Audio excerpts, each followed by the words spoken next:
नमस्कार मित्रांनो, आपण या ठिकाणी जे खंड आहेत आणि महासागर आहेत त्याच्याबद्दल थोडक्यात माहिती घेणार आहेत.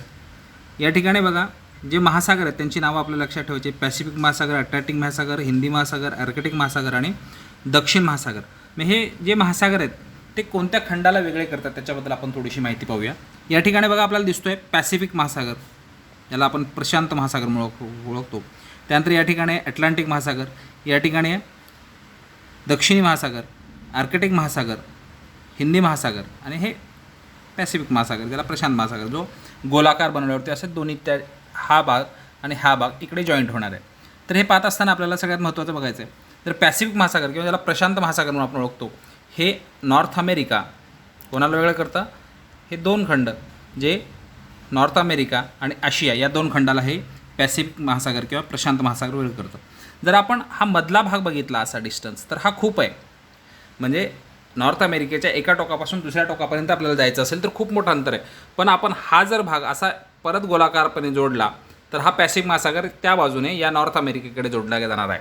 म्हणजे काही मिनिटाच्या अंतरावरती हे दोन ठिकाण आहेत, ज्याला बेरिंग स्टेट म्हणतात किंवा बेरिंग स्टेटच्याने हे जोडलेले आहेत, ज्याला खाडी आपण म्हणतो. जे दोन जलभाग जोडतात, जे वॉटर बॉडीज जोडतात, त्याला स्टेट म्हणून ओळखलं जातं. तर आपल्याला लक्षात ठेवायचं आहे, अमेरिका आणि आशिया हे खंड कशामुळे जोडले गेले किंवा कशामुळे वेगळे झाले? तर पॅसिफिक महासागरामुळे. आणि जोडले गेले कशामुळे? बेरिंग ऑफ स्टेटने हे दोन खंड जोडलेले आहेत. एवढं आपल्याला लक्षात ठेवायचं आहे. पुढे बघा, या ठिकाणी आपल्याला अटलांटिक महासागर दिसतोय. हा अमेरिका आणि आफ्रिका किंवा युरोपला वेगळा करतोय. हे दोन गोष्टी आपल्याला लक्षात ठेवायचं आहे. पुढे जाऊया आपण थोडंसं. आता हा जो खंड आहे, हा नॉर्थ अमेरिका आणि हा साऊथ अमेरिका, या ठिकाणी एक जमिनीचा भूभागाने हे दोन खंड जोडलेले आहेत. त्या जमिनीच्या भूभागाला इस्थमस ऑफ पनामा म्हणून ओळखलं जातं. इस्थमस म्हणजे असे दोन असा लँड, जे दोन लँडफॉर्म मोठ्या लँडफॉर्मला जोडतं, त्याला आपण इस्थमस ऑफ पनामा म्हणून ओळखतो. पनामाचा भूखंड म्हणून ओळखतो, जो नॉर्थ अमेरिका आणि साऊथ अमेरिकेला जोडलं जातं. जरा पुढे बघा, हा वरचा भाग जो आहे, आपण जर बघितलं, आपण विषुववृत्त पाहत असताना हा मधोमध गेलेला आहे. म्हणजे जगातला हा आफ्रिका असा एकमेव खंड आहे ज्यामध्ये तिन्ही महत्त्वाचे अक्षवृत्त गेलेले आहेत.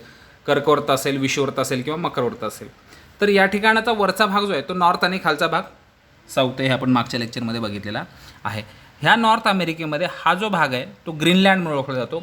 ह्या ग्रीनलँडवरती युरोपमध्ये असलेला देश आहे डेन्मार्क, त्याचा कब्जा आहे. म्हणजे आता प्रश्न परीक्षेत जर याला दक्षिण अमेरिकेमध्ये असलेला हा भाग जो आहे ग्रीनलँड कुठल्या खंडात आहे? युरोपमध्ये आहे का नॉर्थ अमेरिकेमध्ये? तर त्याचं उत्तर असेल नॉर्थ अमेरिकेमध्येच आहे. पण त्याच्यावरती कब्जा किंवा शासन कोणाचं चालतं? डेन्मार्कचं चालतं. हे आपल्याला लक्षात ठेवायचं आहे. थोडंसं पुढे जाऊया आपण.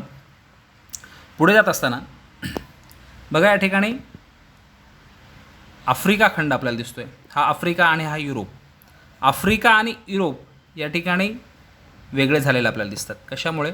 जिब्राल्टरच्या खाडीमुळे युरोप आणि आफ्रिका हे दोन खंड वेगळे झालेले आपल्याला लक्षात ठेवायचे आहेत. कशाच्या खाडीमुळे? जिब्राल्टरच्या खाडीमुळे. आता बघा, या ठिकाणी आपल्याला हा आशिया आणि आफ्रिका या ठिकाणी वेगळे झालेले आपल्याला दिसतात. तर ते कशामुळे वेगळे झालेले आहेत हे आपण थोडक्यात पाहूया. आफ्रिका आणि आशिया हे खंड कशामुळे वेगळे झालेले आहेत ते आपण पाहूया. या ठिकाणी सिनाई पॅनेन्सुला आहे. आफ्रिका आणि सिनाई पॅनेन्सुलामुळे हे वेगळे झालेले आहे. सिनाई पॅनेन्सुला म्हणजे द्वीपकल्प. जसा भारतीय द्वीपकल्प आपण अभ्यासतो, ज्याच्या तीनही बाजूला पाणी आहे, तसा सिनाई पॅनेन्सुला या ठिकाणी आहे इजिप्तच्या जवळ. त्याच्यामुळे आफ्रिका आणि आशिया हे खंड वेगळे झालेले आहेत. त्याच्यानंतर जवळच या ठिकाणी जर आपण बघितलं, या ठिकाणी लाल सागर आहे. त्या लाल सागरामुळे सुद्धा हे दोन खंड वेगळे झालेले आहेत. बाबे मंडल आहे, स्टेट ऑफ बाबे मंडल, खाडी बाबे मंडलची, त्याच्यामुळे सुद्धा हे देश वेगळे झालेले आहेत. या ठिकाणी अजून एक फॅक्ट तुम्हाला सांगतो आहे. हा जो असा भाग दिसतोय तुम्हाला, हा इथे आफ्रिकेचा, त्याला हॉर्न ऑफ आफ्रिका असं म्हणतात. त्यामध्ये जिबुती, इरिट्रिया असे 4 देश येतात. त्याची थोडीशी माहिती आपण पुढे घेणार आहोत. तर तो पण लक्षात ठेवायचा आपल्याला की ह्या हॉर्न ऑफ आफ्रिका म्हणून त्या ठिकाणाला ओळखलं जातं. याच्यामुळे हे आशिया आणि आफ्रिका हे खंड वेगळे झालेले आपल्याला पाहायला मिळतात. जर पुढे गेलो आपण, पुढे आपल्याला बघायचं आहे आशिया आणि युरोप. या ठिकाणी बघा, आशिया हा इथपर्यंत आहे रशियामुळे, हा इथपर्यंत आहे. म्हणजे आशिया, रशिया हा असा एक देश आहे जो आशियामध्ये पण आहे आणि युरोपमध्ये सुद्धा आहे. तर आशिया आणि युरोप कशामुळे वेगळे झाले? हा लाल रंग दिसतो तो युरोपचा आणि आशियाचा हा ग्रीन रंग दिसतो तो. हा या ठिकाणी बरीचशी नावं आपल्याला या ठिकाणी लक्षात ठेवायची, ते कशामुळे वेगळे होतात. या ठिकाणावरून कुठे, या ठिकाणावरून असा हे दोन खंड वेगळे झालेले आहेत. त्यामध्ये सगळ्यात महत्त्वाचं आहे युराल पर्वत आहे, त्यानंतर युराल रिव्हर आहे, त्यानंतर इथे आहे त्याला म्हणतात कॅस्पियन सी. सी नाही आहे, ते तळं आहे थोडक्यात, पण त्याला सी म्हणून ओळखलं जातं. त्याच्या पुढे आहे काकेसस पर्वत, त्याच्या पुढे आहे ब्लॅक सी, बॉस्फोरस मंडल आणि मेडिटेरियन सी.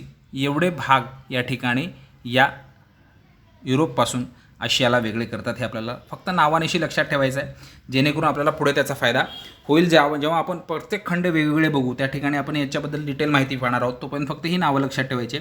युराल पर्वत हा युरोप आणि आशिया या दोन खंडाला वेगळं करण्याचं काम करतो, हे आपल्याला लक्षात ठेवायचं आहे. बऱ्याच वेळा ह्या परीक्षेत विचारलं जाऊ शकतं. आता बघा, आपण थोडंसं पुढे जाऊया आणि या ठिकाणी असलेले जे खंड आहेत त्यांची माहिती किंवा ते एरिया वाईज कोणता मोठा आहे आणि लोकसंख्येने कोणता मोठा आहे हे थोडंसं आपण पाहूया. जर एरिया वाईज जर आपण बघितलं तर सर्वात मोठा खंड आशिया आहे.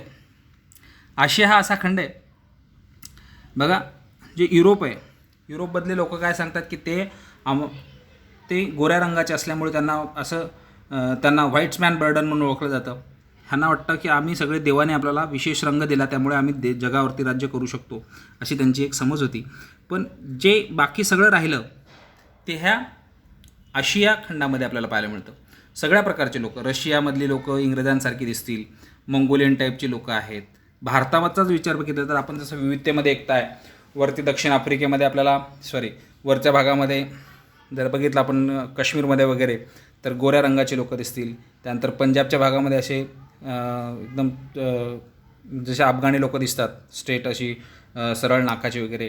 त्यानंतर आपण खाली जर गेलो दक्षिण भागामध्ये भारताच्या तर अशी वेगळ्या रंगाची आपल्याला लोक पाहायला मिळतात. म्हणजे विविधतेमध्ये एकता हे फक्त भारताचंच वैशिष्ट्य नाही तर संपूर्ण आशिया खंडाचं वैशिष्ट्य आहे, हे आपल्याला लक्षात ठेवायचं आहे.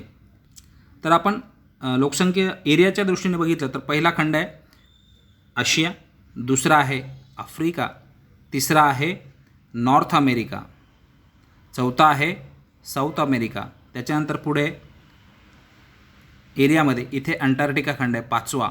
त्यानंतर पुढचा खंड आहे युरोप सहावा आणि सर्वात छोटा खंड आहे ऑस्ट्रेलिया सातवा. हे एरिया वाईज आपल्याला लक्षात ठेवायचं आहे. आता एरिया वाईज झाल्यानंतर लोकसंख्येच्या दृष्टीने सगळ्यात मोठा खंड कोणता आहे ते आपण पाहूया. तर लोकसंख्येच्या दृष्टीने सुद्धा या ठिकाणी आपल्याला आशिया आणि आफ्रिका हे तसेच सेम आहेत. त्याच्यानंतर पुढे तिसऱ्या क्रमांकाला युरोप, तिथे आपल्याला युरोपचा क्रमांक 6व्या नंबरला होता, पण लोकसंख्येच्या दृष्टीने तिसरा क्रमांक या ठिकाणी पाहायला मिळतो. त्यानंतर आहे नॉर्थ अमेरिका, त्याच्यापुढे साऊथ अमेरिका, त्याच्यानंतर आहे ऑस्ट्रेलिया आणि त्याच्यानंतर इथे अंटार्क्टिका खंड आहे, त्याचा नंबर 7वा लागतो. तर अंटार्क्टिका खंडाला नो मॅन्स लँड म्हणून सुद्धा ओळखलं जातं. पण काही वैज्ञानिक 6 महिन्याच्या अंतराने त्या ठिकाणी जात असतात अभ्यासासाठी. वैज्ञानिक त्या ठिकाणी जाऊन वेगवेगळ्या पद्धतीचा अभ्यास त्या ठिकाणी करत असतात. अशा पद्धतीने आपण खंड आणि त्यांची थोडक्यात माहिती या ठिकाणी पाहिलेली आहे. पुढच्या लेक्चरमध्ये आपण खंडांविषयी डिटेलमध्ये माहिती पाहणार आहोत. लेक्चर आवडला असेल तर लाईक, सबस्क्राईब आणि शेअर करायला विसरू नका. धन्यवाद.